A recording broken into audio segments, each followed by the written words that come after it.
శ్రీ సత్యసాయి జిల్లా ధర్మవరంలో SC ST BC minority ప్రజా సంఘాల ఆధ్వర్యంలో ఈ నెల 28వ తేదీన నిర్వహించనున్న చలో కలెక్టరేట్ ముట్టడి కార్యక్రమాన్ని జయప్రదంగా నిర్వహించాల్సిందిగా ఎస్సీ ఎస్టీ బీసీ మైనార్టీ సంఘాలకు ఎస్సీ జనసంఘం జాతీయ అధ్యక్షులు దాసకానిపల్లి కులాయిప పిలుపునిచ్చారు. ఈ సందర్భంగా కులాయిప మాట్లాడుతూ సమాజంలో జరుగుతున్న అన్యాయాలపై పోరాడడానికి అన్ని వర్గాల ప్రజలు ఐక్యంగా ముందుకు రావాలని సూచించారు. విజయాలు సాధించాలంటే పోరాడమే మార్గమని వివరించారు. అందుకే ఈ 28న జరగనున్న కలెక్టరేట్ ముట్టడిని విజయవంతం చేయాల్సిన బాధ్యత మనందరి మీద ఉందన్నారు. ఈ నెల 28న చలో కలెక్టరేట్ ముట్టడి కార్యక్రమానికి పెద్ద ఎత్తున ప్రజలు హాజరై మద్దతు తెలపాలని ప్రజా సంఘాలను ఆయన కోరారు. అన్ని ప్రజా సంఘాలని కలుపుకొని ఆ యొక్క కార్యక్రమానికి ఏర్పాటు చేయడం జరిగింది.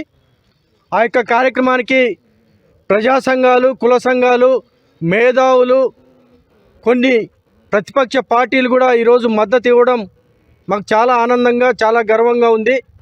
ఏది ఏమైనా సరే పెత్తందారి వ్యవస్థ, భూ కబ్జాకోరులకి, దగాకోరు వ్యవస్థకి, దౌర్జన్యకారులకి ఏదైనా చెప్పాల్సిన అంశాన్ని సూటిగా చెప్పాలని, అదేవిధంగా రాష్ట్ర వ్యాప్తంగా జరుగుతున్నటువంటి దళిత, గిరిజన, బడుగు బలహీన వర్గాలపై దాడులు, మైనార్టీ బాలికలపై అత్యాచారాలు, అదేవిధంగా వెనుకబడి కులాలపైన ఈరోజు జరుగుతున్నటువంటి ఏదైతే పెత్తందారి వ్యవస్థ ఏ విధంగా ఉందంటే, దాదాపు కొన్ని ఏళ్ల తరబడి భూములు సాగులో ఉన్నప్పటికీ కూడా వాళ్ళ సాగులు లేకోకుండా ఈరోజు నిర్దాక్షిణ్యంగా తరిమేస్తున్న సందర్భం. అదేవిధంగా ఈరోజు ఏదైతే మాజీ మంత్రి అయిండుకొని మంత్రిగా, ఒక విద్యార్థిగా, ఒక చదువు చెప్పిన ఒక టీచర్గా, అనేక సందర్భాల్లో ఒక కాలేజీ యజమాన్యాలుగా ఇంత సామ్రాజ్యాన్ని సృష్టించుకొని ఒక బీసీ అయినటువంటి ఆదినారాయణ యాదవ్ పైన రకరకాలుగా కూడా